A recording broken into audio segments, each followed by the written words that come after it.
Vamos a trabajar con una ficha de cátedra realizada por las licenciadas Lucía Bozala y Fabiana Naiman acerca del recién nacido en tanto su desarrollo y subjetividad. Vamos a ver que el término de recién nacido lo usamos para referirnos a un bebé desde el momento de nacimiento hasta que cumple el mes de vida. También puede ser definido como neonato, ¿sí? Y si bien presenta un estado de inmadurez y de indefensión, tenemos que tener en cuenta que se ha logrado demostrar que en realidad es un ser que tiene muchísima actividad. Vamos a hablar de los signos del desarrollo al nacer, para lo cual vamos a tener en cuenta las características singulares que cada niño presenta para interactuar con el medio, como pueden ser, por ejemplo, el temperamento o las emociones, entendiendo a estas como reacciones subjetivas a la experiencia, el pasaje de una constitución biológica, es decir, el proceso en el cual pasa de ser un ser biológico a constituirse como un ser psicológico, en el cual tiene gran importancia la influencia adulta y el desarrollo de las relaciones simbióticas. Vamos a hacer mención también del test de Apgar, que es una prueba que los neonatólogos hacen después del nacimiento para evaluar el estado de salud del niño. Y después vamos a hablar también, o vamos a hacer mención a las funciones que presenta el niño que se van a ir complejizando y que van a lograr a partir de la homeostasis, ¿sí?, generar procesos de adaptación en el cual se entabla una forma de comunicación también con el medio y que llevan a la autorregulación del niño, asegurando la supervivencia de este y la constitución subjetiva del mismo. Vamos a ver que dentro de esas funciones que nombramos están las funciones corporales, ¿sí?, que ahora más adelante las vamos a definir. También están las funciones sensoriales, que son las funciones que están más desarrolladas al momento de nacer, y las funciones motrices, que se presentan, según algunos autores que la definen como motórica fetal, ¿sí?, se presentan como a forma de espasmos o movimientos espontáneos que se dan a partir de reflejos arcaicos que después del nacimiento y gracias al desarrollo neurofisiológico, algunos de estos reflejos se van a constituir como conductas voluntarias. La homeostasis es una regulación interna que permite que el bebé se pueda adaptar al medio físico en el cual comienza a desarrollar su vida, ¿no?, que ya no es intrauterina.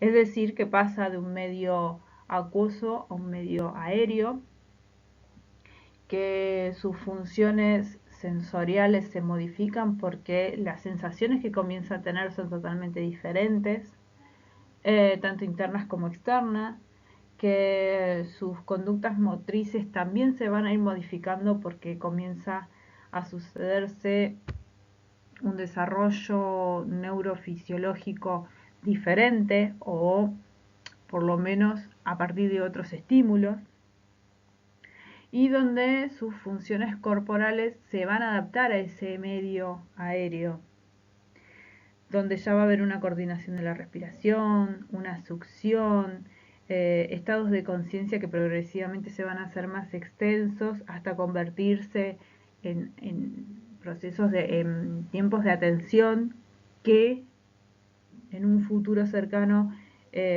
pasa a ser una atención sostenida y voluntaria. Y todo esto se va a dar a partir de un ritmo que se sucede entre tensión y alivio. Es decir, los ritmos de los niños van a ser entre estados de conciencia y estados de somnolencia, en estados de vigilia o en estados de susceptibilidad. Bueno, como vimos anteriormente, el recién nacido nace en un estado de indefensión e inmadurez, con condiciones singulares innatas, con necesidades innatas de contacto intersubjetivo y bidireccional, con el desarrollo de conductas sensoriales y motrices que pronto se van a ir complejizando, al igual que su capacidad de comunicación y autorregulación, gracias a la actividad que presenta y el proceso de homeostasis a partir del cual se generan todos estos cambios internos para adecuarse al medio externo y generar una adaptación a raíz de esto. Tenemos que tener en cuenta que más allá de las funciones sensoriales, motrices y corporales, el adulto tiene un papel fundamental, porque es a partir del adulto, dentro de toda, que empieza a ser significado, que puede ser humanizado, ¿sí? Por esta anticipación simbólica que nombra el autor, las autoras, perdón, porque es pensado, es deseado, ¿sí? Se le empiezan a atribuir características desde lo imaginario, es decir, empieza a formar parte del mundo simbólico del adulto, desde el deseo del adulto. También es cuidado y protegido, y cuando hablamos de cuidado no son solamente cuidados físicos, ¿sí? Al igual que cuando hablamos de nutrición. Eh, Tanto el cuidar, proteger y nutrir no es solamente físicamente, sino que lo tenemos que pensar desde lo emocional, desde lo psíquico. Esto de prestar su yo, como dice Winnicott, ¿sí? Donde la madre se repliega sobre el niño o el cuidador se repliega sobre el niño prestando su yo para que el niño pueda empezar a vivir una vida psíquica. El test de Apgar es una evaluación que el neonatólogo hace para verificar el estado de salud del bebé, en donde evalúa 5 cuestiones específicas: el esfuerzo respiratorio, la frecuencia cardíaca, el tono muscular, el reflejo y la coloración de la piel. Se hace ni bien nace el niño, porque no solamente evalúa la tolerancia al parto y al nuevo medio, sino que también evalúa el desarrollo madurativo eh, intrauterino, ¿sí? Es decir, cómo viene madurativamente al mundo. Tenemos que tener en cuenta que, bueno, se evalúa con puntuación de 0, 1, 2, dependiendo de las características que presente en cada una de estos parámetros que pudimos nombrar. ¿Sí? Bueno, si por ejemplo en la actividad cardíaca, si hay ausencia de latidos, si son menos de 100 o más de 100, ¿sí? De latidos por minuto. Tenemos que tener en cuenta también que el bebé tiene un latido casi del doble del latido de la frecuencia cardíaca que tiene una persona adulta, ¿sí? La respiración lo mismo, si no respira, si es suave, irregular o si es fuerte, en el sentido que muchas veces queda un resto del líquido dentro de los pulmones que debe ser aspirado.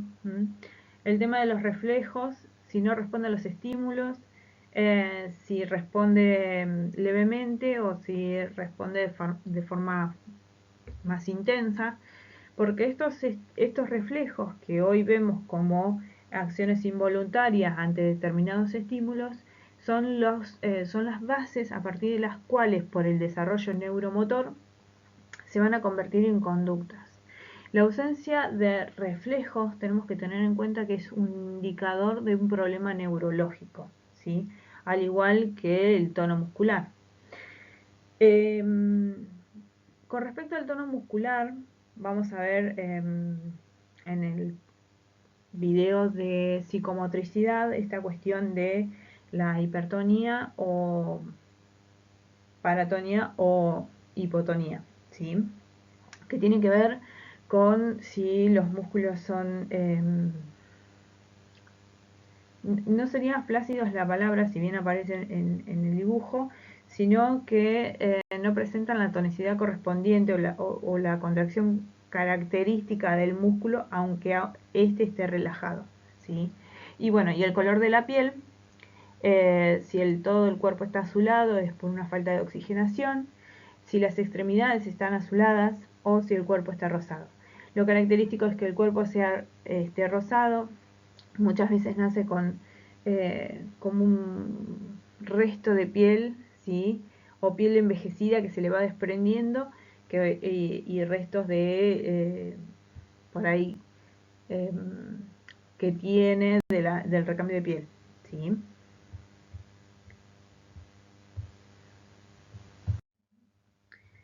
Bueno, vamos a ver las funciones corporales. Dentro de las funciones corporales vamos a ver a la respiración, que es muchas veces duplica el número de respiración por minuto que la del adulto. Que esta respiración, más allá de que es una nueva adaptación a un nuevo medio, ¿sí? Porque antes recibía el oxígeno por medio del cordón umbilical, ahora el niño tiene que hacer el esfuerzo de poder respirar, ¿sí? Expandiendo sus pulmones, y a su vez cuando succiona, ¿sí? Ya sea por placer o por el hecho de alimentarse como función nutricia, vamos a ver que tiene que hacer esfuerzos regulatorios, es decir, tiene que coordinar esta respiración entre poder incorporar el aire necesario y el esfuerzo de succión. Es decir, que debe coordinar la respiración con la deglución. Luego vamos a ver a la alimentación, ¿sí? Que se va a dar en un primer momento por medio del calostro, ¿sí? Que es un líquido que está compuesto por anticuerpos y tiene todas las necesidades nutricias porque tiene muchas proteínas. Este primer calostro, hasta transformarse en leche, puede tardar hasta 2 días en salir o en bajar. Normalmente las madres dicen, no me baja la leche. Bueno, es un término habitualmente usado, ¿sí? Tiene, a ver, una madre que por ahí está en estado de estrés o nerviosa, puede ser que tenga más dificultades para que tenga una bajada de leche, ¿sí? Muchas veces pueden generarse mastitis por una acumulación de leche dentro de las glándulas mamarias, lo cual genera un aumento de temperatura en la zona, ¿sí? Y un enrojecimiento, y es bastante dolorosa. Tenemos que tener en cuenta que el niño toma 50 gramos cada 3 horas, ¿sí? Y a veces la producción de leche es más de la que necesita. También el tener más cantidad de leche genera presión, que muchas veces en la succión que el niño hace viene con más intensidad de la que el niño puede recibir, ¿sí? Por lo tanto tiene que hacer como esas pausas para poder deglutir. Y esas pausas, también esas alternancias en la alimentación, permiten el intercambio, ¿sí? Entre fundamental para la constitución subjetiva, donde empiezan a haber un juego de miradas, de sonidos, de gestos, donde el niño va a ir empezando a fijar la mirada porque al principio es borrosa. Tenemos que tener en cuenta que el niño, por lo general, cuando nace, no en todos los casos, sus ojos están cubiertos como una tela casi transparente que se va a ir corriendo a lo largo de los días, y que a su vez también va a poder empezar a fijar la mirada, ¿sí? Es decir, que la mirada va a ir progresivamente permitiendo que el niño pueda mirar a esa madre, porque a su vez va a ir progresando en la distancia, ¿no? Al principio va a mirar solamente la claridad, va a poder observar, perdón, la claridad, luego va a poder observar a lo que tiene a los entre 20 y 40 centímetros de distancia, y así sucesivamente. Otra cuestión que tenemos que tener en cuenta es la regulación de la temperatura, ¿sí? Porque pasa de una temperatura de 37 grados centígrados a tener que regular su temperatura corporal, que al principio es más inestable y tiene, por tener menos cantidad de tejido graso, que funciona como un aislante, por lo tanto pierde muy rápidamente el calor corporal. Es por eso que los niños tienen que estar muy abrigados y cuando nacen están en esa salita donde los cambian, que es muy calurosa, ¿sí? Y por ejemplo, por la superficie de la cabeza, ¿sí? Pierden también muchísima temperatura. Es por eso que siempre se los abriga con gorrito. ¿Mm? Tenemos que tener en cuenta también la circulación, que como habíamos dicho, la frecuencia cardíaca es mucho más acelerada que la que puede presentar un adulto, en un promedio de 140 pulsaciones por minuto, ¿sí? Y aunque su presión sanguínea es más baja, ¿m? También tenemos que tener en cuenta el sueño. Vamos a ver que según Wolf en 1966, que plantea 6 categorías de sueño, ¿sí? 6 estados que van eh, del sueño a un estado de alerta. Por ejemplo, un sueño regular o profundo, que son en ciclos de 4 horas. Un sueño irregular o activo, en el cual el niño produce movimientos y muecas mientras duerme. Un estado de somnolencia, donde el niño entreabre y cierra los ojos. Un estado de vigilancia, que puede estar acompañado con una actividad de alerta, ¿sí? Una vigilancia activa, donde presenta movimientos difusos eh, y, por ejemplo, puede reaccionar ante determinados estímulos del ambiente, como por ejemplo ruidos o eh, sonidos de la voz, ¿sí? Y después el llanto, como forma de comunicación, también plantea, a partir de la tercera semana puede distinguirse 4 tipos de llanto. Esto es importante. Tenemos que ver que hay características en el llanto que nos permiten percibir si es de dolor, de hambre, de aburrimiento o de molestia. Muchas veces pasa que los adultos, ¿sí?, pueden empezar a conocer a las características de las reacciones de sus hijos y poder también prevenirlas, evitarlas, ¿sí?, eh, generando acciones eh, en función de estas. Tenemos que tener en cuenta que ante condiciones estables estos estados tienden a regularizarse eh, y que también van a ir cambiando con la edad y la maduración cerebral, ¿sí? Tenemos que tener en cuenta que las funciones sensoriales, ¿sí?, son las que tienen un desarrollo mayor en la vida intrauterina. Bueno, ya algo hicimos mención a lo que tiene que ver con la visión y ahora vamos a hablar de la audición, ¿sí? La capacidad auditiva se manifiesta a través de ciertas conductas iniciales, como por ejemplo la búsqueda del sonido. Primero la acción ante ruidos del medio y después la búsqueda, por ejemplo, de la voz materna, ¿sí? El poder girar la cabeza es un indicio de una buena audición. Después, con respecto al tacto, vamos a ver que es el primero en constituirse, ya porque en el feto tiene sensaciones perceptivas eh, y sinestésicas, ¿sí?, de sus propios movimientos. Vamos a tener en cuenta también que es un medio de intercambio fundamental el tacto, porque engloba toda la superficie corporal, es decir, las caricias, los mismos, los baños, el que él pueda movilizarse, o sea, la sensación del roce con las sábanas de la ropa, ¿sí? Y cada sensación que el niño tiene genera un estímulo neuronal que permite poder ir construyendo reconocimiento. ¿Mm?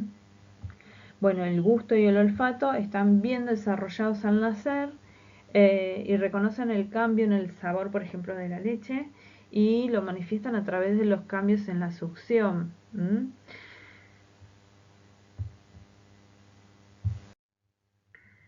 Al hablar de las funciones motrices, vamos a hacer una aclaración de que el niño nace con una actitud postural característica llamada ovillo fetal, donde hay un predominio de la acción flexora de los músculos como actividad espontánea porque recrea la posición en la vida intrauterina, pero que luego, gracias a los procesos madurativos neuromotores, se va generando una dominancia extensora en esos músculos que actualmente están contraídos, ¿no?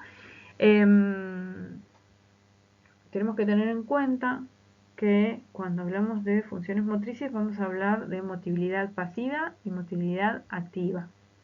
Esta motilidad pasiva, estamos haciendo referencia al tono muscular exclusivamente, ¿sí? Que es la contracción necesaria que tienen que tener los músculos en estado de, aun cuando están contraídos o cuando están relajados, ¿sí? Porque esta contracción, aunque sea por muy mínima y casi imperceptible, son los que permiten que se dé una expresión corporal, una actitud, ¿sí? Y que se mantenga una postura, no solamente cuando se realizan desplazamientos.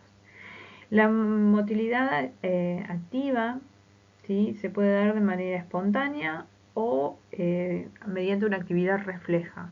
En la actividad espontánea son movimientos que aparecen sin estímulos externos y que no presentan una secuencia espaciotemporal. Mientras que las actividades reflejas, ¿sí? Son acciones automáticas desencadenadas por estímulos, ¿sí? Que favorecen en sí a la adecuación que el niño tiene con respecto al ambiente. Un ejemplo de ello son los reflejos arcaicos, como el parpadeo. Y un ejemplo, por ejemplo, de la actividad espontánea son, por ejemplo, todo lo que se da, no sé, en los órganos internos. Tenemos que tener en cuenta que la maduración del sistema nervioso, como dijimos, la mielinización, la función inhibidora de la corteza, de las acciones reflejas, pasan a ser la actividad, permiten el pasaje a la actividad psicomotriz voluntaria. Una cuestión que tenemos que tener en cuenta también, o una cuestión que tenemos que tener agendada como importante, es el valor diagnóstico que presenta el examen neurológico de los reflejos, ¿sí? Porque la ausencia o permanencia de esos reflejos puede dar indicio de un daño neurológico. Vamos a tener en cuenta, ¿sí?, que a los 6 meses de vida las áreas motoras primarias de la corteza cerebral se han desarrollado como para generar acciones voluntarias. Y centrándonos ya en los reflejos, vamos a ver, por ejemplo, que dentro de los reflejos orales están los reflejos de búsqueda, ¿sí?, el de hociqueo, el de succión y el de deglución. Que por lo general el de hociqueo desaparece alrededor del 6º mes, donde, por ejemplo, la succión es cuando se le coloca un objeto, va a chupar rítmicamente, y dentro de los 4 meses va a convertirse en una acción voluntaria. El hociqueo es la búsqueda, ¿sí?, que realiza el niño y que puede estimularse a través del roce, por ejemplo, muy suave en todo lo que es el contorno de la boca, para que recién a los 4 meses se vuelva una acción voluntaria de búsqueda. En cambio, por ejemplo, el reflejo de deglución nunca desaparece. Después vamos a ver, por ejemplo, el reflejo de presión palmar o aferramiento, que se coloca, cuando se coloca algo en la palma del bebé, el niño tiende a cerrar la mano. Este va a desaparecer a los 4 meses, cuando también comienza a generar no solamente acciones voluntarias, sino que ya tiene desarrollado todo lo que tiene que ver con los músculos flexores de la mano. Después vamos a ver que está el reflejo de retraimiento del pie, que si se pincha suavemente, si la planta del pie, el niño va a tender a retirar el pie. Este estímulo es permanente, no desaparece a lo largo de la vida. El otro que es permanente es el reflejo de parpadeo, el cerrar los ojos ante luces internas o situaciones de sobresalto, o cuando, por ejemplo, no sé, algo muy normal es cerrar los ojos cuando sentimos que algo se nos viene encima. Después el reflejo de marcha. No sé si me estoy salteando algunos, porque por ahí no sé si voy en orden. El reflejo de la marcha, por ejemplo, que son los movimientos que se asemejan al, al caminar, cuando se suspende el niño en el aire, y en donde va apoyando el talón. Su ausencia o el uso de puntas, de que marche con apoyando la punta de los pies, es un indicador neurológico. Muchas veces tenemos que tener en cuenta que si un niño más grande, ya incluso en el jardín, camina en punta de pie, puede ser un signo de que tendremos que darle seguimiento, porque por ahí si es aislado no pasa nada, pero sí lo tenemos que tomar como un indicador. Si a ese indicador le sumamos otros signos, lo tenemos que tomar como un indicador que nos alarme. No solamente hay que darle seguimiento. Después el reflejo del moro, de Moro, es una reacción masiva corporal asociada a la sensación de caída, que suele estudiarse por medio de un golpe, por ejemplo, en la mesa, o soplarle el rostro al niño. Eh, claro, donde flexiona una pierna y extiende los brazos. Eh, y este reflejo suele ir presentándose con menor intensidad después de los 4 meses. El reflejo de Babinski, cuando un objeto pulsante hace una diagonal en la planta del pie del bebé, el pie se dobla y los dedos se abren en abanico. Y fíjense que es un reflejo que se sostiene hasta el final del primer año.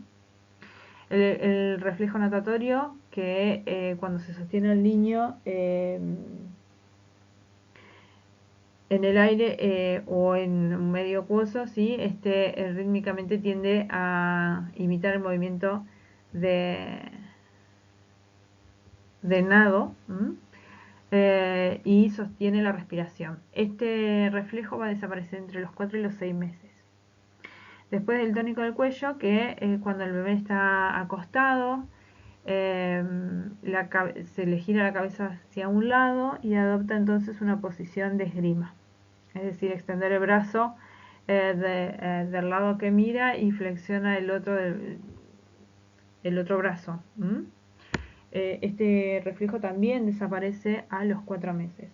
Después, por ejemplo, un reflejo que no está en el cuadro es el de incurvación del tronco, donde si se tiende a excitar la piel de un costado, por ejemplo una zona costolumbar, La columna tiende a generar una curvatura para ese lado.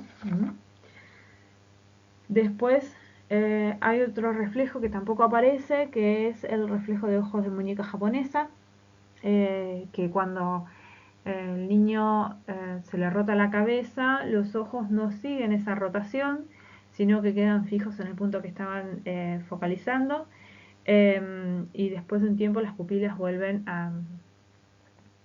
al centro de los párpados. Perdón, a centrarse.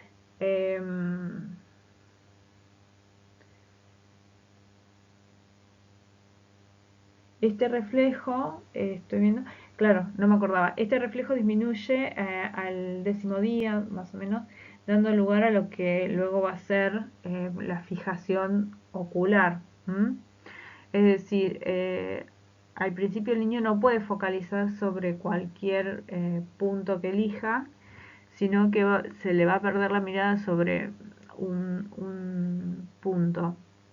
Al girarle la cara, el niño va a seguir mirando ese punto, pero no puede elegir en dónde fijar la mirada. Pero bueno, este reflejo es lo que permite que después pueda fijar la mirada. Vamos a tener en cuenta que Piaget demuestra que estos reflejos innatos se van a ejercitar en forma de reacciones circulares primarias, generando conductas en el segundo trimestre que luego van a formar, no solamente van a ser voluntarias, sino que van a formar parte de estructuras conductuales mucho más complejas, ¿sí? Y que a su vez se van a enriquecer con aportes afectivos e intelectuales. En este cuadro vamos a ver que, por ejemplo, son los logros esperados y hay edades aproximadas, ¿sí? Por ejemplo, que mantenga erguida la cabeza, que pueda apoyarse en los antebrazos cuando está boca abajo, ¿sí? Despegando el torso de donde está apoyado. El poder ponerse de costado cuando está acostado boca arriba, el poder sentarse sin apoyo, primero con apoyo y luego sin apoyo.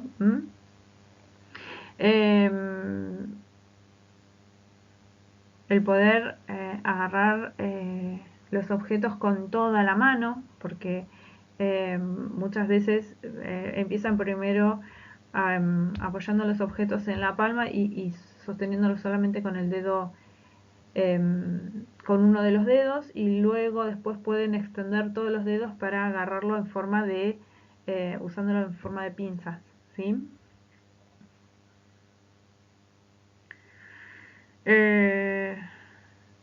A ver qué me estoy olvidando. Bueno, el gatear, el poder agarrarse a algo para sostenerse, para ponerse de pie, la prensión en pinza, que ya lo nombré, el estar en pie, mantenerse de pie sin apoyos, caminar por sí solos,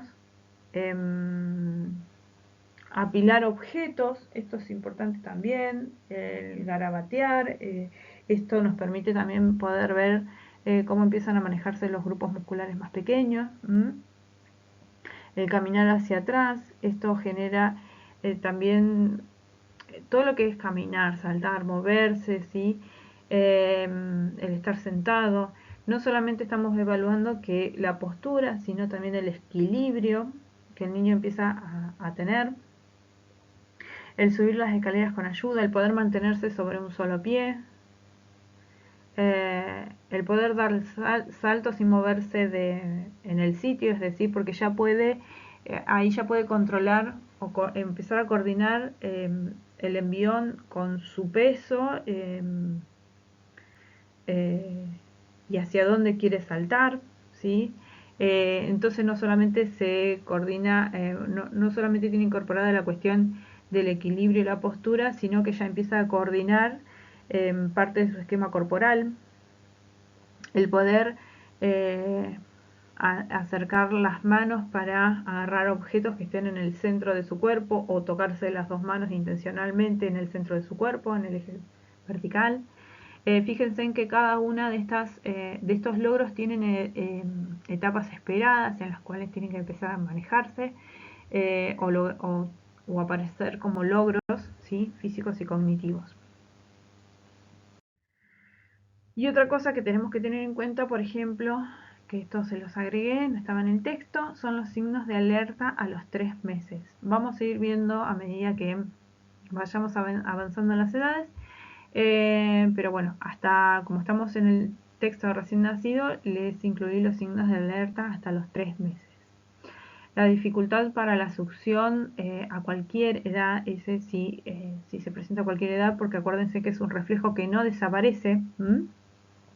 El girar la cabeza en busca del sonido o de la voz, porque esto nos marca la audición, ¿sí?, el desarrollo de la audición, y a su vez este ejercicio de girar la cabeza para buscar el sonido permite que se fortalezcan los músculos cervicales, que van a permitir el sostenimiento de la cabeza, y después para que pueda despegar el tronco del cuerpo, de la superficie donde está acostado.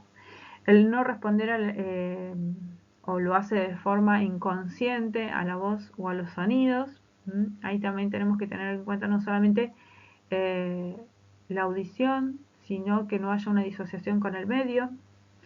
La ausencia de sonrisa social, eso es muy importante, porque ya el niño empieza a tener esbozos de sonreír ante ciertos rostros o ante ciertas situaciones. La ausencia del seguimiento ocular o el pobre contacto ocular, o tener la mirada como perdida, o evitar la mirada, eso también habla de una disociación. La ausencia de sostén cefálico, el que no se apoya ante los antebrazos, ¿sí?, en esa posición se le dice prono, hoy no lo aclaré. Las manos cerradas o empuñadas, vieron que el niño al nacer por ahí tiende, si no pudo aprender o no generó el hábito, la conducta aprendida de chuparse el dedo, muchos nenes se chupan la mano entera, ¿sí? Que bueno, a medida que vayan abriendo, extendiendo los dedos de la mano y ejercitando a través de agarrar objetos, si estas manos siguen contraídas, cerradas, ¿sí?, es un indicador de que algo tendríamos que estar trabajando. A veces solamente con estimular la apertura de manos alcanza, otras veces ya tendríamos que ver si la estimulación manual no sirve, bueno, por ahí hacer una consulta externa. Después, las respuestas al ser alzado, no me salía la palabra, perdón. Bueno, esto si se mantiene rígido, si hay un rechazo, si evita el contacto corporal, si se muestra inquieto o molesto al ser rozado, alzado, cuando recibe caricias, o si está muy a la defensiva o expectante. La poca actividad o escasa actividad atencional, si está muy irritable, si no acepta los alimentos, bueno, sí, pero bueno, hay chicos que con el tema de los alimentos a lo largo de la vida tienen sus elecciones, sino hay alimentos que no aceptamos nunca. Eso, bueno, eso es una cuestión a consultar con los pediatras o nutricionistas. El uso predominante de una mano en menores de 2 años, porque tenemos que tener en cuenta que ya empezamos a pensar la lateralidad, que es la predominancia de uno de los hemisferios del cerebro. Después los trastornos en los procesos de alimentación, bueno, anorexia, vómitos, regulaciones regurgitaciones repentinas, esto de que tenga reflujo continuamente o vómitos, ¿sí? A veces no llegan a ser vómitos, sino solamente reflujo que le genera con la sensación de acidez que tenemos los adultos, que ahí sí tenemos que tener en cuenta que muchas veces se le hacen pruebas, los pediatras mandan a hacer radiografías o pruebas de análisis por una cuestión de que no sea un problema digestivo, ¿sí? O gástrico. Y después otra cuestión a tener en cuenta son los trastornos de sueño, ¿sí? Porque ya dentro de los 3 meses de edad ya el niño tiene que empezar a tener tiempos regulares de sueño, es decir, tiempos más estables.